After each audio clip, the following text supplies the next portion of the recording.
Om Shri Gurubhyo Namaha. Hari Om. Sumukascha Yekadantascha Kapilo Gajakarnakaha Lambodharascha Vikato Vignarajo Vinayakaha Dhrumaketur Ganadhyakshaha Phalachandro Gajananaha Vakratundaha Surpakarno Herambaha Skandapurvajaha Shuklambaradharam Vishnum Sasivarnam Chaturbhujam Prasannavadanam Dhyayet Sarva Vignopasantaye Yasyadvaradavakradhyaha Parishadhyaha Parasatam Vignam Vignanti Satatam Vishwaktenam Tamastraye Gurur Brahma Gurur Vishnu Gurur Devo Maheswaraha Guru Sakshat Param Brahma Tasmai Sri Gurave Namaha Satchidananda Rupaya Krishnaya Aklishtakarine Namo Vedanta Vedhyaya Gurave Buddhi Sakshine Krishna Dvaipayanam Vyasam Sarvabhuta Hite Ratam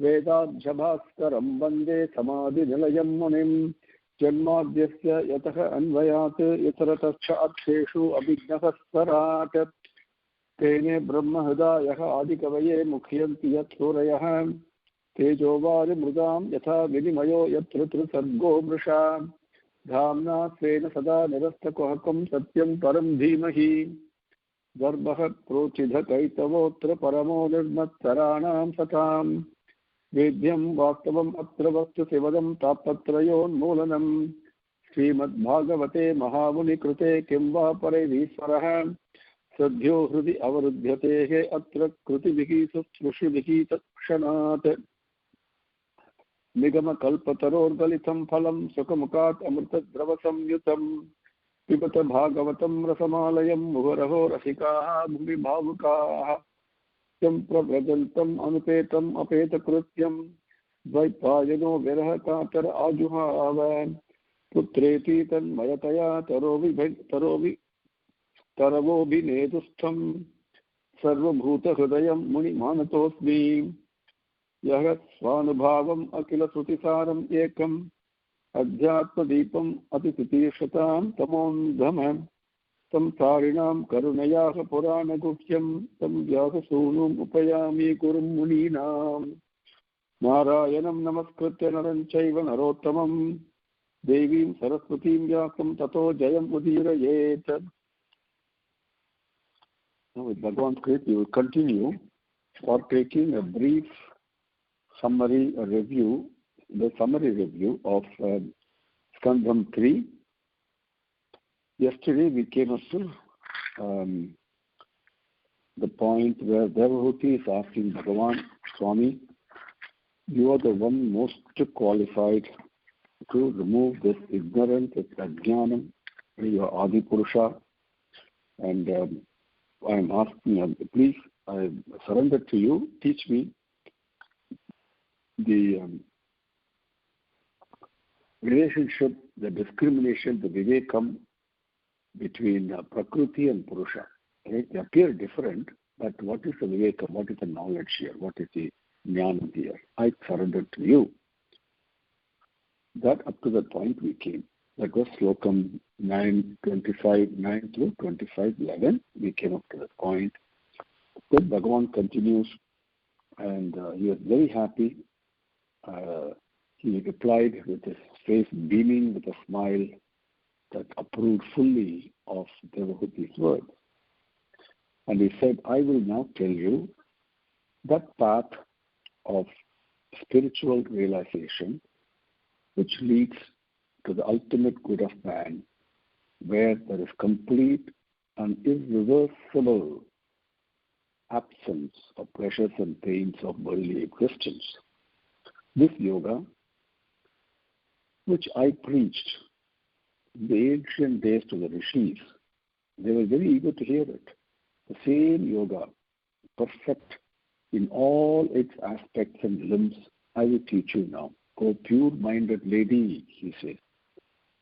It is a view of wise people that the mind indeed is a cause of both the bondage and liberation of embodied beings. Mana eva karanam manushyanam moksha bandhayoho.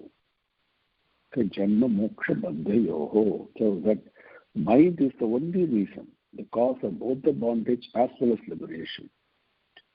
If the mind is attached to the gunas of Prakriti and their products, it leads to bondage. But when it begins to feel delight and attraction for Purusha, for Bhagavan, it leads to liberation. When the mind is freed from impurities of lust and greed, generated by the sense of I and mine, ahamkaram and mamakaram, it attains to purity and rests in equanimity. And then it is no longer affected by pleasure or pain. Then the jiva, endowed with this knowledge, renunciation, devotion, experiences the truth, the supreme spirit that transcends Prakriti. And it is kevalam, untouched by anything. Eternal it is, self-effulgent, subtle, indivisible, and unconcerned, as well as Prakriti with all its binding power that gets destroyed once the mind is focused on Bhagavan. For one who is aspiring to attain Brahman, there is no path more straight, safe, and practical. There is no other path that is more straight, safe, and practical than that of loving devotion for the Supreme Lord, who is the soul of all. Loving Bhagavan exclusively, the safest, most straightforward and practical pathway. Then Swami continues. He says, the wise say that intense attachment to the objects of the world is the cause of bondage for the soul. The same attachment, if directed towards holy men, opens the gate of liberation. A holy man, a sadhu, is one who is patient in all circumstances, who is full of feeling, compassion for his fellow beings. He is a friend of all. He looks upon no one as his enemy, who is overflowing with peace, who has virtue alone as his ornament, and who has a deep-rooted love for me. And this love is characterized by a sense of inseparable intimacy to me. He works solely for my sake and abandons all dependence on relatives and other clansmen. He always hears and speaks of me, of my sanctifying deeds and excellences. His mind being fully given over to me, nothing affects, no trouble or affliction affects him. Such people, they are without attachment to anything except me. They are real sadhus. Now, it is desirable, noble lady, Bhagavan continues, it is desirable to seek their company because they are the destroyers of worldly attachments. In the intimate company of such holy people, you will hear accounts of my glorious deeds which form which is like an ambrosia to the ear and the heart. By drinking this nectarine ambrosia, you will soon develop one after the other faith, Shraddha in the path of devotion, Shraddha for bhakti. Then you will develop delight in Bhagavan, Rati, and then deep love for him, bhakti. The company of such holy men, you get Shraddha for bhakti, then Rati, happiness, bliss in the company of Bhagavan, and finally deep love for him, bhakti. By the power of devotion, consisting on the constant remembrance of my excellences manifested through my various activities, avatarangal, man gains detachment from all worldly objects, becomes enthusiastic in spiritual practice, and strives to adhere to the bhakti path, bhakti yoga, which are natural and therefore easy to practice. By avoiding sense enjoyments, by knowledge augmented by renunciation, and by communion with me through loving devotion, man can attain me, who's the indwelling spirit in all, even in this life on earth. That is what Bhagavan teaches us. That is from in 3.25, Adhyayam 25, slokam 13 through 27. Okay? Then devotee asks the question, Swami, what is the nature of true devotion, true bhakti? What is the type of devotional practice suited to me, which will enable me to attain you? That yoga which you are talking about with yourself as the object, but what can you describe it, please? And what are its various parts, how to do it? And even if you can explain this to me, it looks difficult to me, even to a person like me who's a dull-witted person, I may easily grasp it if you explain it.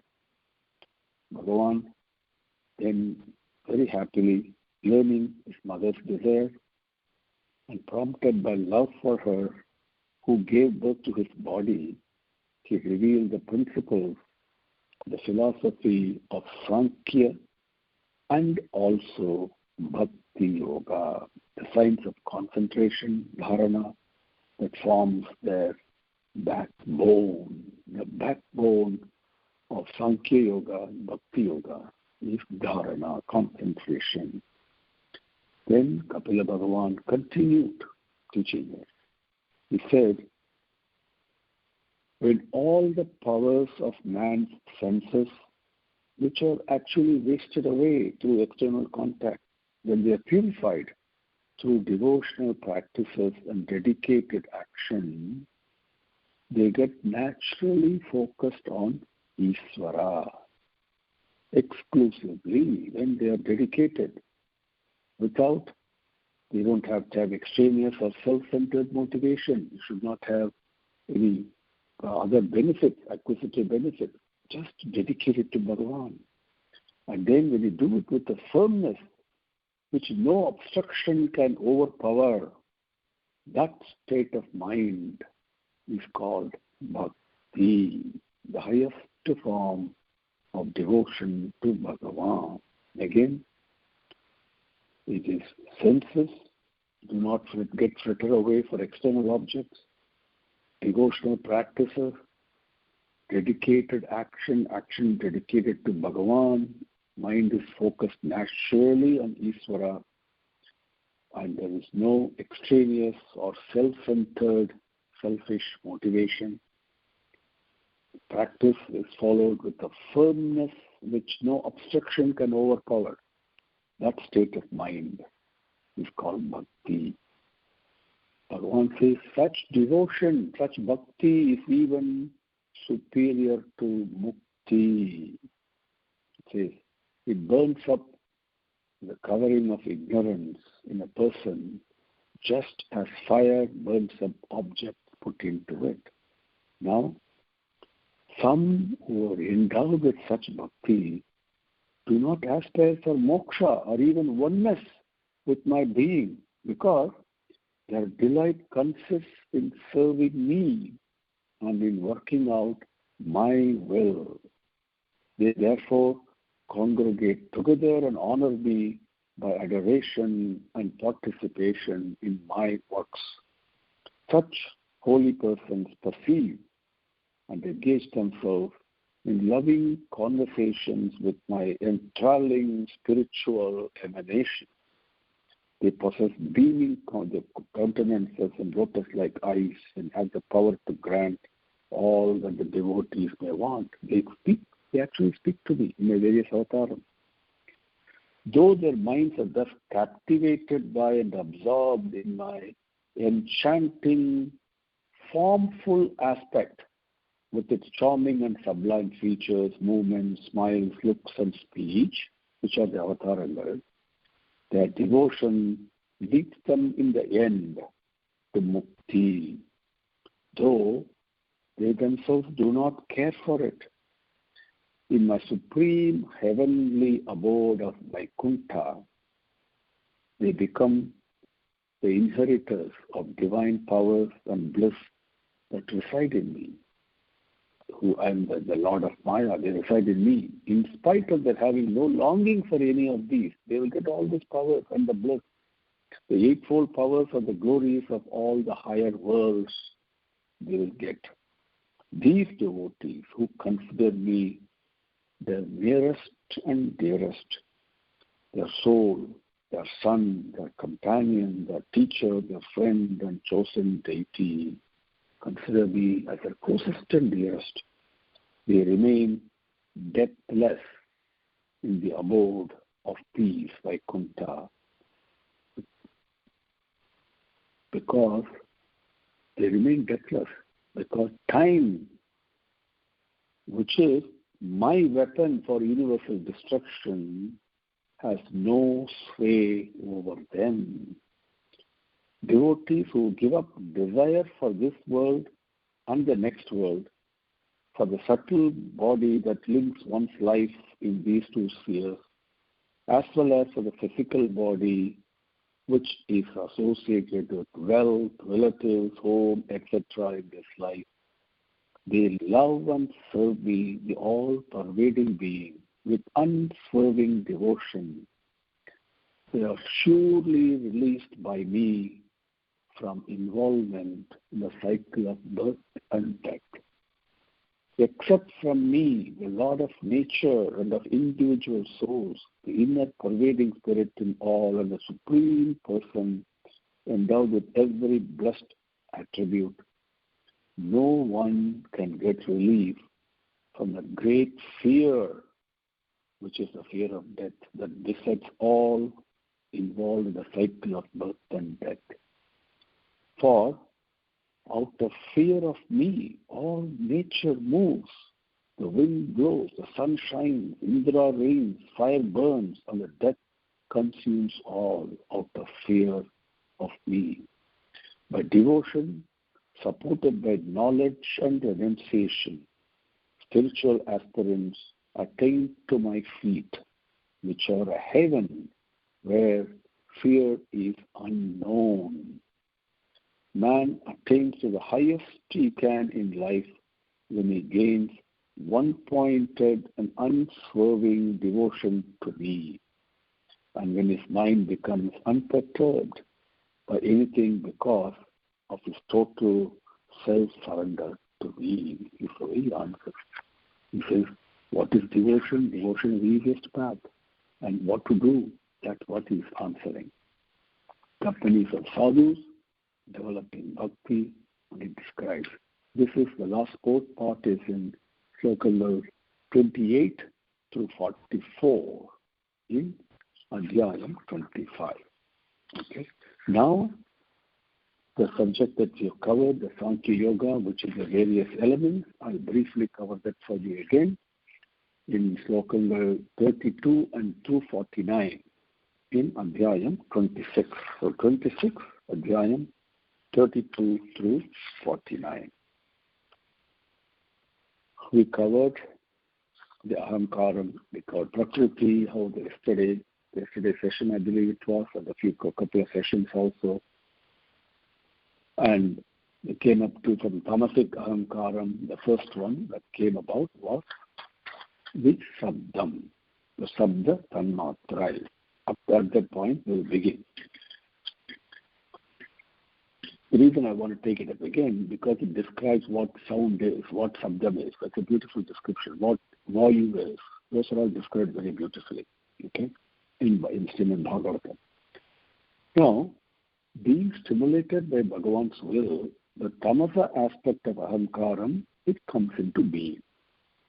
From it emerges the tanmatra of sabdam. And from this, in turn, comes akasam. The ear, which evolves from the rajasic aspect of Ahankaram, captures the sensation of Sabdam. Now, what is Sabdam? The distinguishing feature of sound are as follows. It always indicates a source even if invisible, as when a man is shouting from an unseen spot. Right? We still know where the source is. So hence, gross sound has a subtle source, and that is its tanmatrai. Now, next, sound or sabdam also conveys meanings. It also provides a subtle source for akasam. Now, what is akasam? The signs that indicating the various manifestations of akasam are evident in the possibility of divisiveness for objects, enabling each object to exist with interspace separating it from others, in the experience that we say within and without, in reference to objects. And it also accommodates distinct entities like prana, the vital, the breathing air, vital energy. Akasam accommodates that. Indriyas, the organs of sense organs, it accommodates it. And also manas, being living beings. How can mind be in akasam? Because mind is not actually, mind is different, very different from brain. Don't think mind is in our head. Mind is present all over my body, actually, because if something touches my toe, my mind is attached to it immediately, goes after that, right? So wherever my perceptions are, all the five senses of perception, wherever they are, mind is present there. So if I want to imagine the edge of the universe, mind is present there. So mind is all over. But never think it is limited to my body, okay, one's body. So that is akasam. So that's what akasam accommodates. Then comes, in the passage of time, prompted by the evolutionary urge of time, akasam, which has the tanmatrai of sabdam, the akasam produces a tanmatrai of touch, sparsam. From sparsam comes the element vayu. Now, the skin is the organ that perceives sparsam. Now, what is the nature of sparsam or touch? The nature is to produce such sensations as softness, hardness, cold, heat, etc. Now, what are the properties of vayu?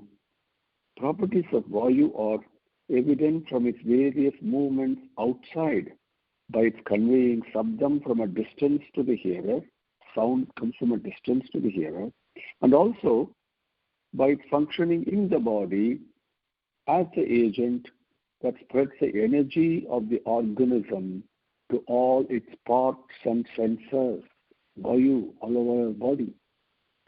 Now, then by the command, functioning of Bhagavan, commanded by him, with passage of time meaning by the evolutionary urge that is present in time column, vayu with its tanmatra, subtle tanmatra condition is identical with sparsam, that produces the tanmatra of rupam or form. Out of rupam comes the element, the pancha mahabhutam, Agni, Tejas. Now, the eye perceives the form and color, which are the variations of Agni. What is the tanmatra of rupam? What is it exactly? The rupam gives forms for objects, and it manifesting qualities in substances, imparting individuality to objects and conferring luminosity on various entities. That is what Rupam does. All the objects appear as effulgent, isn't it? Now, what is the functions of Agni, the element Tejas? Its functions are to light up, to boil water, to dry, and to create thirst, hunger, heat, etc. in the body. Then, from Tejas, which is identical, Agni is identical with the Tanmatraya of Rupam, becomes with passage of time, the Tanmatraya of taste, Rasam. Out of Rasam brings up the gross element, the Panchabhuta, Mahabhutam, water. The organ tongue apprehends taste. Now, what is rasam or taste? Due to various contactual transformations, very important. When it contacts something, the same essence of taste manifests as bitter, as sweet, as astringent, as hot, as sour, and there are many combinations. The essence of taste is one and the same, but contacting the tongue, it appears different.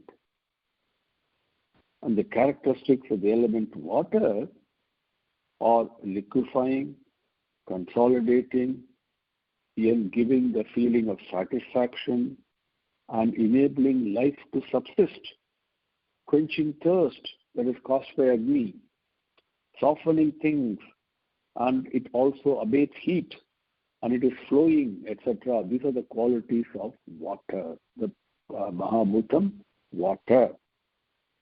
Then, by the prompting of the divine evolutionary force, the element water, which in its subtle condition is identical with the Tanmatra of taste or rasam, evolves the Tanmatra of smell or Gandham. Out of this Gandham, the smell emerges as the element earth, Prithvi. The nose apprehends smell. Now, the single entity smell, due to the intermixing of substances, manifests differently as mixed smell, foul smell, sweet smell, soothing smell, exciting smell, etc. Essence is the same, but by contact with the things, it appears different. The element earth or Prithvi has the characteristics, the following characteristics.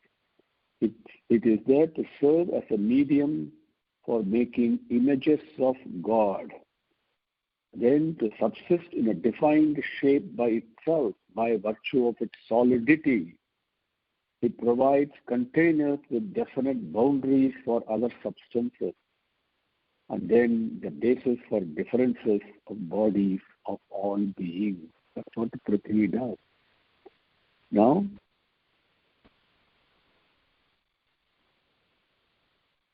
so again, Bhagavan repeats it, various organs, we know that, so I don't have to go through that. Now, interesting is each element actually that comes from each Tanmatraya that produces a Panchapudanga, and then that produces Tanmatraya. The succeeding one also retain the previous Tanmatraya. Okay? For example, Akasam, the first of the Panchabhutanga, first of the elements, has only sound as its characteristic, because that is a gross expression of the Sabda Tanmatraya, the sound Tanmatraya. Now, Vayu, air, which has come out of sound come Akasa, has the property of sound coming from its earlier state as well as its special property of touch. Same way, Tejas coming from, or fire coming from air has the properties of sound, touch, and form. Now, water coming from Tejas or Agni has the properties of sound, touch, form, and taste.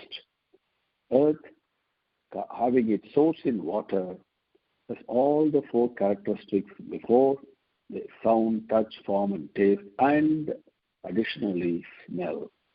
Thus, on earth we see all the 5 qualities. Now, up to this point, 49, yeah. So this is now sloka number 32 through 49 in Adhyayam 26. It's a brief capture of the 24 elements, and with a proper definition of what the various tanmatragal are, what is sound, what is touch, what is form, what is taste, and what is smell. I hope you got some clarity on that. Then, with Bhagavan's grace, we will continue tomorrow, because our time is up now, and take up a summary of the remaining portions. Om Shri Gurubhyo Namaha Harihi Om Samastalokaha Sukhino Bhavantu Samastalokaha Sukhino Bhavantu Samastalokaha Sukhino Bhavantu. Om Shanti Shanti Shanti Harihi